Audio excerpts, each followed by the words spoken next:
에녹은 65년을 살며 무드셀라를 낳았고 무드셀라를 낳은 뒤 300년 동안 하나님과 함께 걸으며 아들, 딸들을 낳았더라. 에녹의 전생에는 365년이더라. 에녹이 하나님과 함께 걷더니 하나님께서 그를 데려가심으로 그가 더 이상 있지 아니하더라. 무드셀라는 187년을 살며 라멕을 낳았고 라멕을 낳은 뒤 782년을 살며 아들, 딸들을 낳았더라. 무드셀라의 전생에는 969년이었으며 그가 죽으니라. 라멕은 182년을 살며 아들을 낳고 그의 이름을 노아라 부르며 이르되 주께서 저주하신 땅으로 인해 우리가 행하는 일과 우리 손의 수고에 대하여 바로 이 아들이 우리를 위로하리라 하였더라. 라멕은 노아를 낳은 뒤 595년을 살며 아들, 딸들을 낳았더라. 라멕의 전생에는 777년이었으며 그가 죽으니라. 노아는 500세가 되어 셈과 함과 야벳을 낳았더라. 할렐루야, 안녕하세요. 여러분 사랑하고 축복합니다. 하나님께서 여러분의 삶과 함께 하시기를 진심으로 소망합니다. 인류 역사의 물줄기를 바꿔놓은 사람들을 보면 그들의 인생을 바꿔놓았던 특별한 계기가 있었습니다. 우리는 그것을 터닝 포인트라고 부르죠. 여러분은 여러분의 인생에서 터닝 포인트를 경험하셨습니까? 인생은 얼마나 오래 살았느냐의 문제가 아니고 어떻게 살았느냐로 결정이 됩니다. 창세기 5장을 보면 족보가 등장합니다. 그런데 다른 사람들은 아들, 딸들을 낳았더라, 그리고 그가 죽었더라 라고 기록이 되어 있는데 이 한 사람에게서만큼은 조금 특별하게 기록이 되었습니다. 에녹이 하나님과 함께 걷더니 하나님께서 그를 데려가심으로 더 이상 세상에 있지 아니하니라. 바로 에녹 이야기죠. 그는 하나님과 함께 걸었고 하나님께서 그를 데려가셨습니다. 이 특별한 사람 에녹을 유다서에서는 아담의 7대 소원이라고 그렇게 말하고 있습니다. 여러분 창세기 4장과 5장에 보면 에녹이라고 하는 사람이 등장합니다. 바로 두 사람이 동명이인이었습니다. 한 사람은 셋의 계보를 통해서 나온 아담의 7대 소원 에녹이었고 또 다른 사람은 가인의 계보에서 나온 아담의 3대 소원 에녹입니다. 셋의 계보를 통해서 태어난 에녹은 경건했습니다. 그러나 가인의 계보를 통해서 태어난 에녹은 불경건했습니다. 유다가 에녹을 아담의 7대 소원이라고 한 신원 확인은 그 둘을 구별하기 위해서였다고 생각합니다. 그것은 마치 이렇게 말하는 것 같습니다. 내가 너희에게 에녹을 본받기를 부탁한다고 말하고 싶어. 그런데 혼동하지 마. 아담의 3대 손 에녹이 아니고 내가 말하는 에녹은 아담의 7대 손이야. 그렇게 말하는 것 같습니다. 에녹에 관한 신약 성경의 기록을 우리가 보면 성경 구절을 우리가 유다서에서 찾아볼 수 있습니다. 유다서는 1장만 있는데요. 1장 14, 15절입니다. 한번 읽어볼까요? 아담으로부터 7째 사람인 에녹도 이들에 관해 대언하여 이르되 보라 주께서 자신의 수만 성도와 함께 오시나니 이것은 모든 사람에게 심판을 집행하사 그들 가운데 경건치 아니한 모든 자들이 경건치 아니하게 범한 모든 경건치 아니한 행위와 또 경건치 아니한 죄인들이 그분을 대적하여 말한 모든 거친 발언에 대하여 그들을 정죄하려 하심이라 하였느니라. 유다서에서 보여주는 에녹의 메시지는 심판을 위해 주님을 전파하는 것입니다. 에녹은 대언했습니다. 보라, 주께서 수만 성도와 함께 오신다. 여러분, 이것은 예수 그리스도의 재림에 관한 이야기예요. 어떻게 에녹이 예수 그리스도의 재림을 이렇게 예언할 수 있었을까?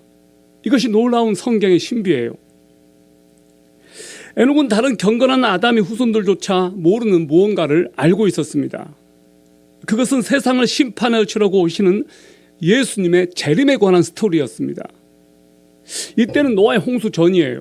아브라함도 태어나기 전이에요. 물론 다윗도 태어나기 전이에요. 그런데 그는 인류 역사가 시작되고 나서 얼마 안 있어서 예수 그리스도의 재림을 내다보았습니다. 놀랍지 않습니까? 우리는 창세기 3장에서 아담에게 주신 말씀을 알고 있습니다. 내가 너로 여자와 원수가 되게 하고 너 후손도 여자의 후손과 원수가 되게 하리니 여자의 후손은 내 머리를 상하게 할 것이요 너는 그의 발꿈치를 상하게 할 것이니라. 이 말씀은 아담과 하와가 여자의 후손을 얼마나 기다렸는지를 알게끔 해주는 구절이에요. 아담과 하와는 첫 아이를 낳았을 때 그 아이의 이름을 가인이라고 지었습니다. 여러분, 이 가인의 뜻이 무엇인지 아십니까? 그가 왔다예요. He came. 그가 왔다. 그러니까 이 아담과 하와는 자신들을 그들이 쫓겨났던 낙원으로 다시 데려다 줄 메시아를 기다렸다는 거예요. 하나님께서 약속한 그 언약, 여자의 자손을 아담과 하와는 기다렸어요. 가인을 낳자마자 그들이 가인의 이름을 그가 왔다라고 지었습니다. 여러분, 에녹은 그 시대의 전도자였어요. 에녹의 시대는 불경건한 죄악의 시대였습니다. 오늘날 못지 않았습니다. 에녹은 당시 경건하지 않은 죄인들을 심판하기 위해 오시는 주님을 기다렸던 것입니다. 에녹의 시대에 이 약속은 대홍수로 성취되었습니다. 에녹이 살았던 시대가 본질적으로 우리 시대와 다르지 않다고 생각합니다. 우리 사회가 얼마나 성적으로 문란하고 물질주의에 젖어 있습니까? 보험금을 타기 위해서 남편을 죽이는 시대입니다. 여러분, 강간, 살인, 마약, 매춘, 낙태, 폭력, 이혼, 온갖 종류의 죄악이 가득합니다. 남미 멕시코에 가보시면 세계에서 가장 위험한 도시 리스트가 다 멕시코에 있는 도시들이었습니다. 여러분, 그런 곳에 가서는 여러분이 마음껏 이렇게 밤에 돌아다니지는 못할 겁니다. 얼마 전에 갤럭시 선전에 밤 2시에 조깅하는 한 여자 모델을 등장시켰습니다. 이 모습을 보고 영국에서 굉장히 그것에 대해서 어떻게 여자가 밤에 그렇게 다닐 수 있나 이해를 제기하고 굉장히 안 좋게 평가한 것이었습니다. 한국의 많은 네티즌들이 그것을 보고 댓글을 많이 달았습니다. 바로 그것이 한국이야. 왜 그것이 위험하다고 생각하지? 여러분, 한국처럼 밤에 이렇게 2시, 3시에 이렇게 여자들이 조깅할 수 있는 나라들이 얼마나 된다고 생각하십니까? 우리는 매우 위험천만하고 우리는 매우 심각한 시대의 사실을 살고 있습니다. 죄악이 관영한 시대라고 성경은 말하죠.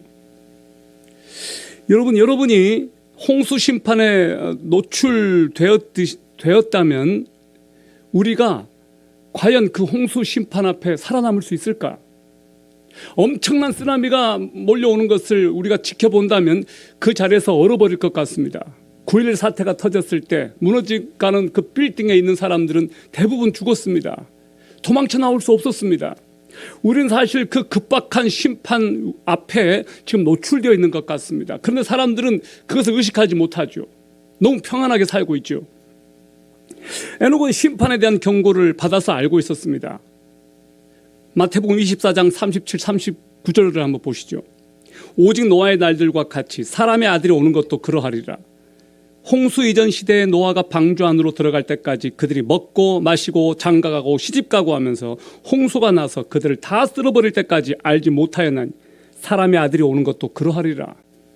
아멘. 예수님께서 오시는 날이 홍수 시대에 버금갈 만한 심판을 위해서 오시는 것이라면 우리의 전도와 증거 역시 에녹이 전파했던 것처럼 죄에 대해서 강력한 규탄을 해야 되지 않을까요?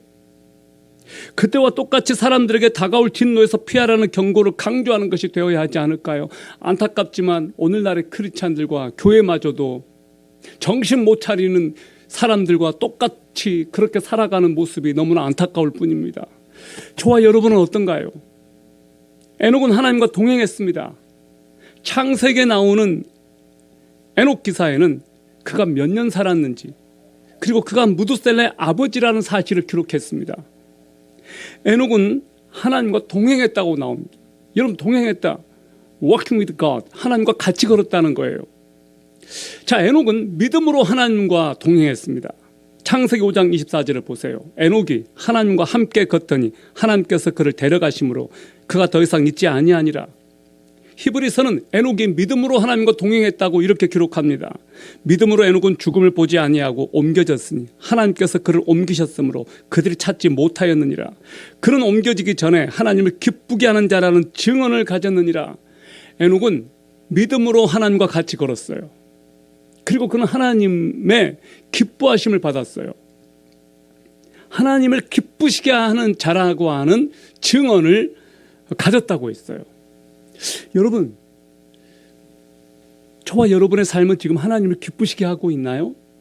아니면 하나님을 근심시키고 있나요? 오 주여, 우리의 삶이 하나님을 기쁘시게 하는 삶이 되기를 원합니다. 저와 여러분의 삶이 정말로 하나님을 기쁘시게 하는 삶이 되었으면 좋겠어요. 부모에게도 부모 마음을 속썩이는 자녀가 있고 부모를 기쁘게 하는 자녀가 있어요. 우리가 하나님을 기쁘시게 하는 자녀가 되기를 바랍니다. 두 번째, 에녹은 거룩하게 살았습니다. 하나님과 동행에 필요한 것이 있다면 무엇일까요? 바로 거룩 아닐까요? 하나님이 거룩한 분이시기 때문에 우리가 하나님과 동행하려면 우리도 거룩해야 돼요. 여러분은 어떤 사람들하고 있을 때 마음이 편한가요? 더럽고 날마다 거짓말이나 하고 야동 보고 입만 열었다면 욕하고 그런 사람들과 같이 어울릴 때 여러분 마음이 편한가요? 아니면 여러분 정말로 깨끗하고 하는 말이 정말로 아름답고 생각이 너무너무 건강하고 그가 하는 모든 것들이 너무 아름다워서 정말로 고결한 사람들, 여러분 그 사람들하고 같이 있고 싶지 않은가요? 그 사람들하고 같이 있을 때 여러분 불편한가요? 저는 그런 사람들하고 같이 있고 싶어요. 내 마음속에 경외감을 불러일으키는 사람들, 존경심을 불러일으키는 사람들, 저와 여러분이 그렇게 되었으면 좋겠습니다. 에녹은 그런 사람이었던 것 같습니다. 그는 거룩하고 깨끗했고 고결했던 사람이에요. 그래서 하나님과 동행할 수가 있었어요. 요한일서 1장 6, 7절을 보십시오. 만약 우리가 그분과 교제한다고 말하며 어둠 가운데 걸으면 우리가 거짓말하고 진리를 행하지 아니하느니라. 그러나 그분께서 빛 가운데 계신 것 같이 만일 우리가 빛 가운데 걸으면 우리가 서로 교제하고 또 그분의 아들 예수 그리스도의 피가 모든 죄에서 우리를 깨끗하게 하시느니라. 아멘. 우리가 빛 가운데 걸으면 우리가 주님과 교제하는 것이라고 했습니다. 우리가 빛 가운데 걸으면 우리 주님과 사귀는 것이라고 했습니다. 그분의 아들 예수 그리스도의 피가 우리를 모든 죄에서 깨끗하게 해 주신 것이라고 성경은 말합니다. 여러분, 에녹은 65세 때 무두셀라를 낳은 직후부터 300년을 하나님과 동행했다고 성경은 기록합니다. 무두셀라를 보면 두 단어로 되어 있습니다. 무트, 심판, 죽음을 말하죠. 살랏, 보낸다라는 뜻이에요. 무두셀라라고 하는 이 의미에는 명사로 창을 던지는 사람이라고 하는 뜻입니다. 동사로는 보내버리다, 남겨두다, 가게 하다, 내던지다 라고 하는 뜻을 가지고 있어요. 그러니까 이 무두셀라라고 하는 이 이름 속에는 굉장한 의미가 담겨져 있습니다. 그를 보내면 심판이 온다 라고 하는 그런 메시지가 이 무두셀라라고 하는 이 이름 안에 있었습니다. 에녹은 무두셀라라고 하는 이 이름을 하나님께서 계시해 주셔서 아들의 이름을 그렇게 지었습니다. 그가 죽으면 심판이 온다. 에녹은 무두셀라를 낳을 때 하나님께로부터 받은 그 계시를 듣고 자기가 낳은 아들 무두셀라의 이름을 그렇게 지었던 것입니다. 놀랍게도 에녹은 무두셀라를 낳았던 그때부터 300년을 하나님과 동행했습니다. 65세가 되기 전까지 그는 하나님과 동행했다는 기록이 없어요. 65세가 되었을 때 무두셀라를 낳았을 때 그때부터 그는 하나님과 동행했어요. 그가 하나님과 동행했던 바로 그 시점은 하나님의 심판의 메시지를 무두셀라를 통해서 들은 겁니다. 그것이 에녹에게는 터닝 포인트였어요. 그것이 그의 운명을 바꾸는 사건이었어요. 여러분에게는 어떤 터닝 포인트가 있었습니까? 여러분의 인생을 바꿔놓은, 운명을 바꿔놓은 특별한 계기가 여러분에게 있었습니까? 저에게는 있었습니다. 대학교 20살 때 대학교 1학년 때였어요. 저는 그때 예수님께로부터 도망치고 있었습니다. 서귀포 누나 집에 있었죠. 어머니가 돌아가셨다는 이야기를 들었어요. 제 눈에서 눈물이 한 방울 흘렀습니다. 그리고 제 마음속에 회개가 일어났습니다. 하나님, 제 어머니에게 못한 사랑을 사람들에게 바치겠습니다. 그리고 저는 그때 하나님께 돌아왔습니다. 그때가 제가 하나님께로 제가 헌신한 계기, 특별한 시간이었습니다. 그 이후부터 저는 예수 그리스도를 따르기 시작했어요. 제 인생이 바뀌었어요. 여러분, 저는 이 시대에 강력한 심판의 메시지를 우리가 정말로 제대로 듣는다면 우리는 두려움과 경외감을 가지고 하나님을 찾을 것 같습니다. 그러나 이 강력한 심판의 메시지를 저와 여러분들이 듣지 못하기 때문에 이 시대에 휩쓸려서 그냥 살아가는 것이 아닌가 생각합니다. 무드셀라라고 하는 이 이름을 부르고 듣는 것만으로도 종말에 관한 메시지를 듣는 것이 됩니다. 이 세상을 보내버린다. 이 세대를 보내고 새 시대가 올 것이다. 이것이 매튜 헨리의 주석이었습니다. 무드셀라라고 하는 이 이름은 하나님의 심판의 메시지였고 하나님의 사인이었습니다. 우리는 어떤 사인들을 볼 때 무슨 일이 일어날 것이라고 하는 것을 짐작해 볼 수 있는 그런 때가 있어요. 예를 들어서 저는 고향이 추자도인데요. 이런 이야기가 있었어요. 배가 이제 이렇게 출어를 합니다. 한번 바다에 나가면 한 2주 정도 배가 바다에 떠 있거나 어떤 다른 섬에 정박하죠. 그리고 이제 동태잡이, 조기잡이를 해요. 그런데 불길한 예감이 들 때가 있어요. 바로 쥐들이 내려오는 거예요. 바로 이런 일들이 일어나면 선원들이 불안해해요. 왜냐, 이것은 안 좋은 징조라는 거예요.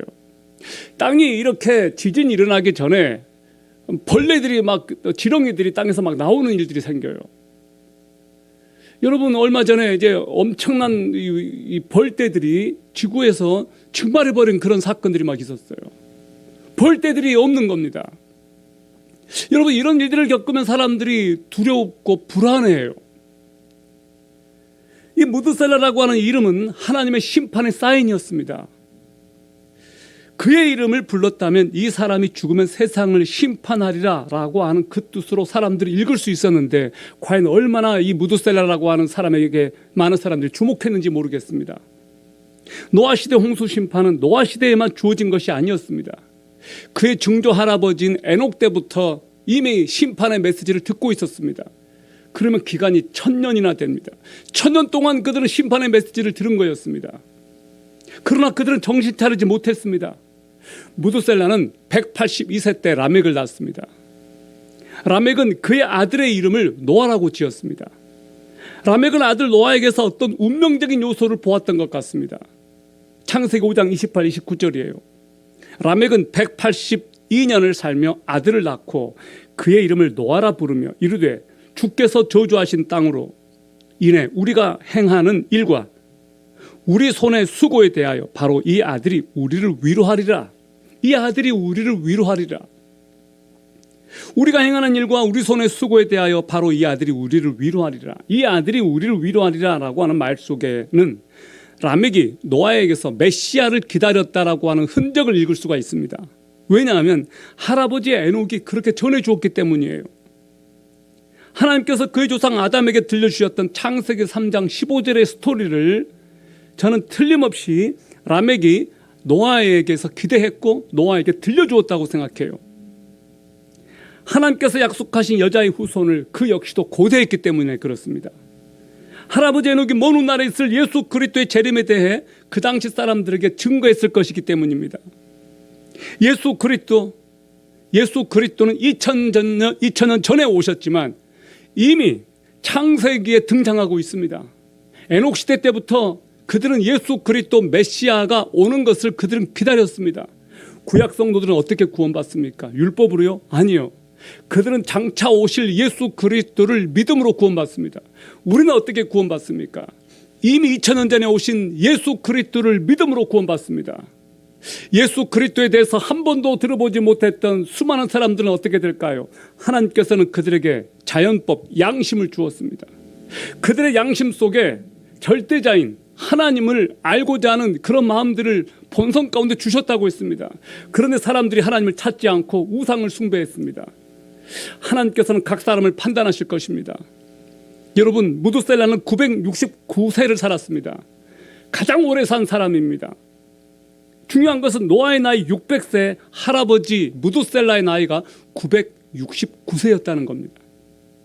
노아의 나이 600세 때 홍수가 시작되었습니다. 그때 무두셀라가 죽습니다. 여러분 놀랍지 않습니까? 무두셀라가 죽으면 세상에 심판이 온다. 말씀 그대로 이루어진 거예요. 창세기 7장 6절에 노아 600세에 홍수가 있었다고 말하는데 창세기 7장 4절에서 하나님께서 노아에게 말씀하시기를 지금부터 7일이면 내가 40주야를 땅에 비를 내려 나의 지은 모든 생물을 지면에서 쓸어버리리라. 이 무렵에 하나님께서는 무두셀라를 데려가셨습니다. 여러분 에녹이 하나님과 동행했다는 이 이야기는 끓는 냄비처럼 잠시 동안이 아니었습니다. 그는 300년을 하나님과 동행했습니다. 1년도 2년도 아니고. 그는 죄악이 넘치는 시대에 심판을 말해주는 이정표였습니다. 우리는 어느 지역을 갈 때 이정표를 보죠. 표지판을 참고합니다. 내비를 켜놓고 우리는 계속 가죠. 우리가 지금 가는 방향, 우리가 가는 목적은 무엇일까요? 얼마 전이었습니다. 한 청년에게 물었습니다. 너 삶의 목적이 뭐냐? 라고 물었습니다. 행복하게 사는 거요 라고 대답을 하더군요. 여러분 정말 여러분은 행복하기 위해서 살고 있습니까? 그것이 여러분의 인생의 목적입니까? 누군가가 저에게 물어봅니다. What is your purpose? Your life? 당신의 인생의 목적이 뭐냐? 저는 그렇게 말하고 싶어요. 제 삶의 목적은 하나님의 영광을 드러내는 것입니다. 제 삶의 비전, 예수 그리스도를 마지막 시대까지 사람들에게 증거하고 그들로 하여금 마지막 시대를 준비하게 하는 것, 저는 그것이 저의 마지막에 주어진 저의 사명이라고 저는 믿어요. 누군가가 말했습니다. 비전이란 내 안에 열정을 불러일으키는 미래에 대한 그림이라고 있어요. 우리가 마지막 시대에 바라볼 수 있는 비전이 무엇일까요? 큰 아파트에서 어떤 위치에 오르고 우리가 원하는 어떤 사업을 일으켜서 엄청난 부자가 되는 것, 예, 좋습니다. 여러분 그렇게 하실 수 있다면 하십시오. 그런데 무엇을 위해서, 누구를 위해서 그렇게 하실 건가요? 저는 제 인생의 비전은 하나님의 영광을 드러내는 것입니다. 제 인생의 목적, 하나님을 위해서 사는 것입니다. 저는 이렇게 사는 것이 하나님 앞에서 부끄러움이 되지 않기를 바라고 하루를 살더라도 좀 더 하나님을 드러내고 그분을 위해서 살고 싶어요. 그러나 매일매일 제게 주어진 삶 속에서 그렇게 살지 못할 때 하나님 앞에서 부끄러워요. 그렇게 살 수 있기를 희망하고 성령님께서 그렇게 할 수 있도록 힘과 능력을 주시기를 바라요. 여러분에게도 그렇게 되기를 바랍니다. 히브리서 11장 5절에 의하면 에녹은 하나님을 기쁘시게 했습니다. 그는 옮겨지기 전에 하나님을 기쁘게 하는 자라는 증언을 가졌느니라. 그리고 유명한 믿음이 없이는 기쁘시게 못하나니라는 말씀이 그 다음에 나와요. 믿음이 없이는 기쁘시게 못하나니 하나님께 나가는 자는 반드시 그가 계신 것과 또한 그가 자기를 찾는 자들에게 상 주시는 이심을 믿어야 할지니라. 에녹이 죽을 때 이미 세상에 아담의 후손이 수백만 명이나 있었습니다. 대부분 에녹의 사촌이거나 친척들입니다. 그러나 그들은 불경건한 자들이었습니다. 그래서 에녹은 그들에게 인기가 좋았을 리가 없습니다. 그들과 어울리지 않았거든요.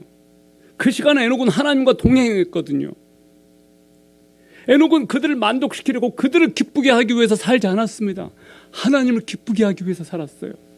여러분은 누구를 만족시키기 위해서 살아가나요? 회사입니까? 여러분의 가족인가요? 나라입니까? 국가를 위해서 쓰임받는 사람들이 있습니다. 국가를 위해서 충성하는 사람들이 있습니다. 좋습니다. 그렇게 하십시오. 그러나 여러분이 언젠가는 국가로부터 팽당하는 날이 올 겁니다. 대통령을 위해서 쓰임받는 사람들이 있습니다. 그러나 언젠가는 그 대통령의 지위도 그만둘 때가 있습니다. 우리가 이 땅에서 차지하는 지위, 물질, 돈, 명예, 권력 영원하지 않습니다. 여러분 궁극적으로 여러분은 누구를 위해서 존재할 것인지 여러분 생각하셔야 될 겁니다. 이것이 에녹과 우리의 차이예요. 그는 하나님을 만족시키고 하나님을 기쁘시기 위해 살았다고요. 우리는 우리 만족을 위해서 살아요. 나를 기쁘게 하기 위해서 살아요. 내 가족밖에 몰라요. 어떤 사람들은 누구를 기쁘시게 할 건가? 가능하면 저와 여러분이 하나님을 기쁘시게 하는 사람들이 되었으면 좋겠습니다. 에녹 이야기의 끝은 에녹의 나이 365세 때 하나님께서 그와 함께 하시기 위하여 그를 데려가신 것으로 끝나요. 여러분 어느 날 하나님께서 에녹에게 말씀하셨어요. 오늘 밤에는 내가 너가 있는 곳으로 가지 않을 거야. 우리 집으로 가자. 그래서 어느 날 에녹의 손을 끌고 하나님께서 하나님 계신 곳으로 데려가셨어요. 루터는 이 장면에서 이렇게 말했습니다. 하나님께서 에녹을 데려가신 것은 죽음이 끝이 아니라 오히려 너무 많은 재난과 악으로 가득한 이 세상의 삶보다 이 세상과 다른 그리고 더 좋은 생이 사람들을 위해 마련되어 있다는 것을 보여주기 위한 것이다 라고 말했습니다. 그렇습니다. 이 세상이 끝이 아니에요. 이 세상이 끝나는 날 두 가지 옵션이 있어요. 첫 번째, 아무것도 없이 그냥 끝나는 것, 무로 돌아가는 거예요. 불교에서 말하는 색즉시공, 무로 돌아가는 거예요. 아무것도 없어지는 거예요. 그 가능성이 있습니다. 두 번째 가능성이 있어요. 천국과 지옥으로 가는 거예요. 천국 아니면 지옥. Heaven or hell. 자, 세 번째 옵션도 있다고 말합니다. 윤회하는 거예요. 돌고 도는 거예요. 죽은 다음에 다른 존재로 태어나는 거예요. 여러분은 무엇을 믿습니까? 확률이 너무 높아요. 죽으면 천국과 지옥이 있다는 확률 50%가 돼요. 죽으면 다른 것이 있다는 확률 50%예요. 확률이 너무 높아요. 파스칼은 친구로부터 이야기를 들었습니다. 너는 수학자인데 어떻게 해서 하나님을 믿을 수 있냐? 파스칼이 말했습니다. 그래, 나는 수학자이기 때문에 하나님을 믿는다라고 했어요. 죽으면 천국과 지옥이 있을 확률 50%, 죽으면 아무것도 없어질 확률 50%. 나는 수학자이기 때문에 확률이 너무 높아서 나는 하나님이 있다라는 쪽에 내 믿음을 걸겠다라고 했어요. 여러분 어디에 베팅하시겠습니까? 저는 며칠 전에 1919 필라델피아라는 공연을 보았습니다.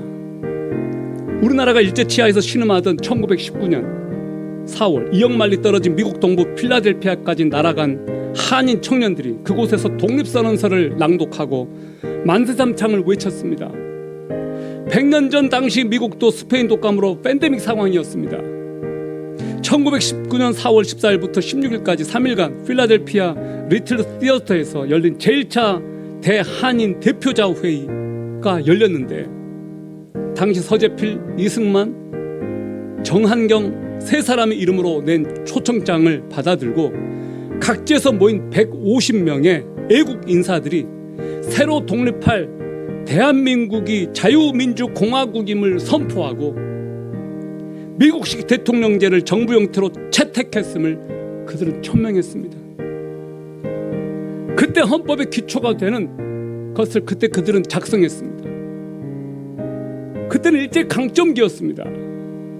그런데 그들은 대한 독립을 꿈꾸었고 헌법을 만들었습니다. 여러분 놀랍지 않습니까?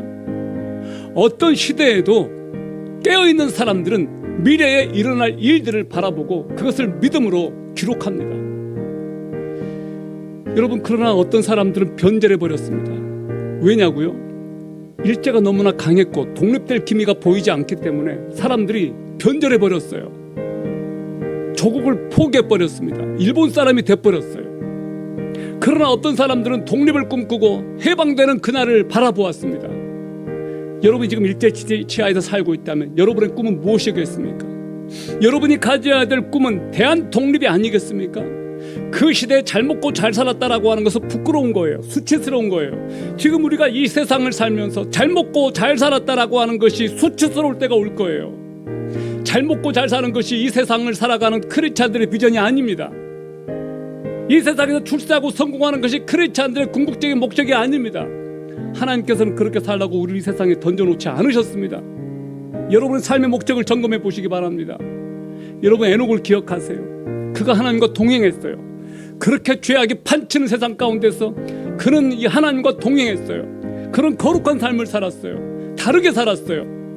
우리는 다르게 들려오는 메시지, 다르게 살도록 이 세상에 부름받은 하나님의 백성들임을 여러분 꼭 기억하세요. 하나님의 심판을 믿는다면 하나님과 동행하기를 선택하라. 이것이 오늘 에녹 이야기가 저와 여러분에게 주시는 메시지인 것으로 저는 확신합니다. 하나님의 심판을 믿는다면 우리의 삶은 그것을 믿지 않을 때와 달라야 되지 않을까요? 하나님이 우리를 도우셔서 우리로 하여금 이 세상의 부름에 발맞추지 않고 저 너머 하나님께로부터 오는 그 음악 소리에 발맞추고 저 너머 하나님께서 주시는 그 메시지를 듣고 다르게 살도록 도와주십시오. 우리는 무엇을 위해서 살아야 됩니까? 이 나라에서 좋은 직장 다니고 대기업에서 일하면서 하고 싶은 거 다 하고 즐기고 싶은 거 다 즐기고 잘 먹고 잘 사는 것이 우리의 비전입니까? 아닙니다. 우리는 크리스찬이에요. 크리스찬은 예수 그리스도, 다시 오실 예수 그리스도를 믿고 그분을 기다리며 하나님의 통치를 받으면서 이 땅에 하나님의 나라를 확장해가는 사람들이에요. 다시 말합니다. 크리스찬, 예수 그리스도를 믿고 예수 그리스도의 통치를 받으며 하나님의 나라가 이 땅에 확장되기를 바라보는 사람들, 저와 여러분이 그렇게 되기를 바랍니다. 기도합시다. 살아계신 하나님 아버지, 주님의 거룩하신 이름을 높여드립니다. 에녹이 하나님과 동행했듯이 우리가 이 세대 가운데, 이 악한 세대 가운데 하나님과 동행하기를 원합니다. 우리들의 삶의 목적이 이 세상에서 잘 먹고 잘 살고 출세하고 이 세상에서 부귀영화를 누리는 것이 아니라 예수 그리스도의 통치를 받으며 하나님의 나라가 확장되는 것을 꿈꾸며 영원한 천국을 사모하는 자들이 되기를 원합니다. 이 세상과는 다르게 사는 하나님의 백성들이 되게 하여 주옵소서. 아버지여, 날마다 우리를 거룩하게 빚으시고 날마다 하나님의 나라를 바라보며 예수 그리스도께서 오시는 그 심판의 날을 두려움이 아니른 경건함으로 바라보는 하나님의 백성들이 되게 하옵소서. 예수 그리스도의 이름으로 기도합니다. 아멘.